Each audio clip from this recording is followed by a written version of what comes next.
Hi friends, good evening.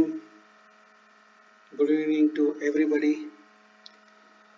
ನೋಡಿ ಇವಾಗ ನೀವು ನೋಡ್ತಾ ಇರ್ಬೋದು ಈ ಗೋಲ್ಡ್ ಮತ್ತೆ ಸಿಲ್ವರ್ ಪ್ರೈಸು ಇದು ಜಾಸ್ತಿ ಆಗ್ತಾ ಹೋಯಿತು. ನೋಡಿ ಗೋಲ್ಡ್ ಪ್ರೈಸ್ ಜಾಸ್ತಿ ಆಯಿತು, ಫಾಲೋಡ್ ಬೈ ಸಿಲ್ವರ್ ಪ್ರೈಸು. ನೋಡಿ ಗೋಲ್ಡ್ ಪ್ರೈಸ್ ಜಾಸ್ತಿ ಆದರೆ ಸಾಮಾನ್ಯ ಜನರಿಗೆ ಏನೂ ಅದು ಎಫೆಕ್ಟ್ ಆಗಲಿಲ್ಲ.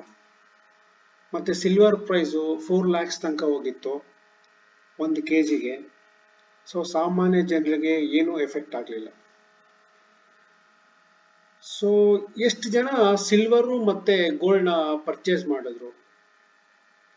ಸಾಮಾನ್ಯ ಜನರು ಎಷ್ಟು ಜನ ಜಾಸ್ತಿ ಆಗ್ತಾ ಇದೆ ಅಂತ ಹೋಗಿ ಪರ್ಚೇಸ್ ಮಾಡಿದ್ರು? ಇವತ್ತಿನ ದಿನ 24 ಕ್ಯಾರೆಟ್ ಗೋಲ್ಡ್ ಬಂದು ಆಲ್ಮೋಸ್ಟ್ 16,000 ಇದೆ. 16,000 ಇದೆ. ಸೊ ಅದು ಆಲ್ಮೋಸ್ಟ್ 17,000 ಚೇಂಜ್ ತನಕ ಹೋಗಿತ್ತು ಗೋಲ್ಡ್. ಸಿಲ್ವರ್ ಬಂದು 4 lakhs ತನಕ ಹೋಗಿತ್ತು ಪರ್ ಕೆಜಿ. ಎಷ್ಟು ಜನ ಅದನ್ನ ತಗೊಂಡ್ರು, ಎಷ್ಟು ಜನ ಅದನ್ನ ಬಿಟ್ರು? ಯಾರಿಗೂ ಅದೇನು ಎಫೆಕ್ಟೇ ಕೊಡ್ಲಿಲ್ಲ. ಬಟ್ ನಮ್ಗೆ ಈ ಕ್ರೂಡ್ ಆಯಿಲ್ ಅಂತ ಒಂದಿದೆ,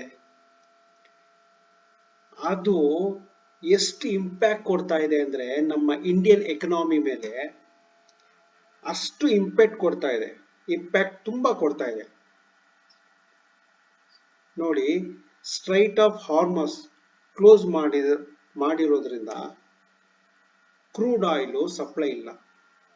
ಕ್ರೂಡ್ ಆಯಿಲ್ ಅಲ್ಲಿ ನಮ್ಗೆ ಆಯಿಲು, ಗ್ಯಾಸು, ಮತ್ತೊಂದು ಇವೆಲ್ಲ ಸಪ್ಲೈ ಕಮ್ಮಿ ಆಗುತ್ತೆ. ಈ ಸಪ್ಲೈ ಕಮ್ಮಿ ಆದ್ರೆ ಏನಾಗುತ್ತೆ ಅಂದ್ರೆ, ನೋಡಿ ಗೋಲ್ಡ್ ಅಂಡ್ ಸಿಲ್ವರ್ ಜಾಸ್ತಿ ಆದ್ರೆ ಸಾಮಾನ್ಯ ಜನರಿಗೆ ಏನು ಎಫೆಕ್ಟ್ ಆಗಲಿಲ್ಲ. ಅದೇ ನಮ್ಗೆ ಕ್ರೂಡ್ ಆಯಿಲ್ ಸಪ್ಲೈ ಬಂದು ಕಡಿಮೆ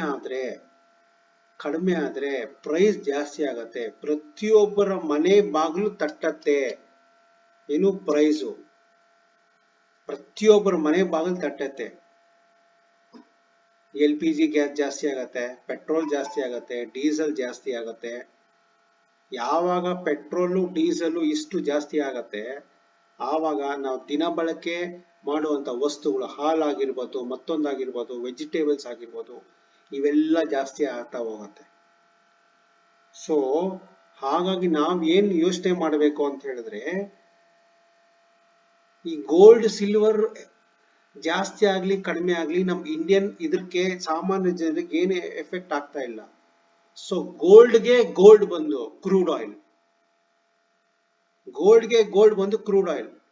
ಅದಕ್ಕೆ ಕ್ರೂಡ್ ಆಯಿಲ್ ಏನಾದ್ರೂ ಸ್ವಲ್ಪ ಹಿಂದೆ ಮುಂದೆ ಹೋದ್ರೆ ಅಥವಾ ಸಪ್ಲೈ ಕಡಿಮೆ ಆದ್ರೆ ನಮ್ಮ ಇಂಡಿಯನ್ ಎಕನಾಮಿ ಮೇಲೆ ತುಂಬಾ ಪ್ರಭಾವ ಬೀಳುತ್ತೆ. ಇದನ್ನ ಎಲ್ಲಾ ಜನರು ಗಮನಿಸ್ಬೇಕು. ನೋಡಿ, ಇವತ್ತಿನ ಸಿಲ್ವರ್ ರೇಟು 1.58 ಇದೆ. ಸಾರಿ, ಇವತ್ತಿನ ಸಿಲ್ವರ್ ರೇಟು 2.57 ಇದೆ. ಗೋಲ್ಡ್ ರೇಟ್ ಬಂದು 1.58 ಇದೆ. ಈ ತರ. ಸೊ ಹಾಗಾಗಿ ಇದನ್ನ ಆಕ್ಚುಲಿ ಏನಪ್ಪಾ ಅಂದ್ರೆ, ಅಮೆರಿಕಾದವರು ಅರಬ್ ಕಂಟ್ರೀಸ್ ಜೊತೆ 1974 ಅಲ್ಲಿ, ಇಫ್ ಐ ಆಮ್ ಕರೆಕ್ಟ್, ಇದರಲ್ಲಿ ಹೋಗಿ ಅವ್ರ ಜೊತೆ ಪಾರ್ಟ್ನರ್ಶಿಪ್ ಮಾಡಿಕೊಂಡು ಅರಬ್ ಕಂಟ್ರೀಸ್ ಜೊತೆ ಅವ್ರಿಗೆ ಇನ್ಫ್ರಾಸ್ಟ್ರಕ್ಚರ್ ಬಿಲ್ಡ್ ಮಾಡಿಕೊಂಡು ಅದ್ ಏನೇ ಕ್ರೂಡ್ ಆಯಿಲ್ ಸೆಲ್ ಆದ್ರೂ $US ಸೆಲ್ ಮಾಡಬೇಕು ಅಂತ ಅವ್ರು ಆವತ್ತೇ ಅಗ್ರಿಮೆಂಟ್ ಹಾಕೊಂಡಿದ್ದಾರೆ. ಅಗ್ರಿಮೆಂಟ್ ಹಾಕೊಂಡು ಅದನ್ನ ಇವತ್ತಿನವರೆಗೂ ನಡ್ಸ್ಕೊಂಡ್ ಬರ್ತಾ ಇದ್ದಾರೆ. ಒಂದು ಚಿಕ್ಕ ಬದಲಾವಣೆ ಸಾಮಾನ್ಯ ಜನರಿಗೆ ಪ್ರೈಸ್ ಅನ್ನೋ ಹೆಸರಲ್ಲಿ ಎಲ್ಲರ ಮನೆ ಬಾಗಿಲು ತಟ್ಟೋದಿದೆಯಲ್ಲ, ಬಾಗಿಲು ತಟ್ಟಿ ಒಳಗಡೆ ಬಂದು ಕಾಲ್ ಮೇಲೆ ಕಾಲ್ ಹಾಕೊಂಡು ಕೂರ್ತಾ ಇದೆ. ಇದನ್ನ ಎಲ್ಲರೂ ಗಮನಿಸ್ಬೇಕು. ಎಲ್ಲರೂ ಗಮನಿಸಿ, ಈ ತರ ಸಣ್ಣ ಪುಟ್ಟ ಚೇಂಜಸ್ ನ ಎಷ್ಟು ಸಾಮಾನ್ಯ ಜನರಿಗೆ ಇಂಪ್ಯಾಕ್ಟ್ ಆಗತ್ತೆ ಅನ್ನೋದು ತುಂಬಾ ಎಲ್ಲರಿಗೂ ಸಂಕಷ್ಟ ಕೊಡುತ್ತೆ. ಇನ್ಫ್ಯಾಕ್ಟ್ ಸುಮಾರು ಇದರಲ್ಲಿ ರೆಸ್ಟೋರೆಂಟ್ಸ್ ಎಲ್ಲ ಹಾಫ್ ಡೇ ವರ್ಕ್ ಮಾಡ್ತಾ ಇದ್ದಾರೆ, ಹಾಫ್ ಡೇ ನಡೆಸ್ತಾ ಇದ್ದಾರೆ. ಬಿಕಾಸ್ ಸಪ್ಲೈ ಇಲ್ಲ, ಸಿಲಿಂಡರ್ ಸಪ್ಲೈ ಇಲ್ಲ, ಗ್ಯಾಸ್ ಸಪ್ಲೈ ಇಲ್ಲ, ಸಿಲಿಂಡರ್ ಸಪ್ಲೈ ಇಲ್ಲ. ಹಾಗಾಗಿ ಅವ್ರಿಗೂ ನಡ್ಸಕ್ ಆಗ್ತಾ ಇಲ್ಲ. ಸಪ್ಲೈ ಇಲ್ಲ ಅಂತ ಹೇಳಿದ್ಮೇಲೆ ಡಿಮ್ಯಾಂಡು ಜಾಸ್ತಿ ಇರತ್ತೆ. ಡಿಮ್ಯಾಂಡ್ ಜಾಸ್ತಿ ಆದರೆ ಪ್ರೈಸ್ ಜಾಸ್ತಿ ಆಗೇ ಆಗತ್ತೆ. ಇದು ಒಂದರಿಂದ ಒಂದು ತುಂಬಾ ಲಿಂಕ್ ಇದೆ. ಹಾಗಾಗಿ ಕೆಲವೊಂದು ವಿಚಾರಗಳನ್ನ ದಯವಿಟ್ಟು ಸಾಮಾನ್ಯ ಜನರು ಗಮನಿಸಬೇಕಾಗಿ ಕೇಳ್ಕೊಳ್ತೀನಿ. ನಾನು ನಿಮಗೆ ಈ ವಿಡಿಯೋ ಮುಖಾಂತರ ಏನ್ ಸಲಹೆ ಕೊಡ್ತೀನಿ ಅಂತ ಹೇಳಿದ್ರೆ,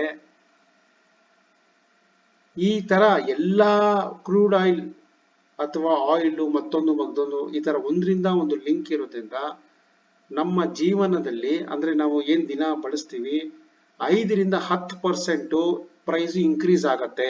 10% ಮೇಲೂ ಆಗ್ಬೋದು, 10% ಇನ್ಕ್ರೀಸ್ ಆಗತ್ತೆ. ಹಾಗಾಗಿ ಅನವಶ್ಯಕವಾಗಿ ನೀವು ಖರ್ಚು ಮಾಡಬೇಡಿ. ಖರ್ಚನ್ನ ಒಂದು ಕಡಿಮೆ ಮಾಡಿ. ಸೊ ಹಾಗಾಗಿ ನಿಮಗೆ ಸೇವಿಂಗ್ಸ್ ಆಗತ್ತೆ. ಇದು ಎಷ್ಟು ಲಿಂಕ್ ಇದೆ ಅಂತ ಹೇಳಿದ್ರೆ ಹೇಳ್ತಾ ಹೋದ್ರೆ ಹೇಳ್ತಾನೆ ಹೋಗ್ಬೋದು, ಅಷ್ಟು ಲಿಂಕ್ ಇದೆ.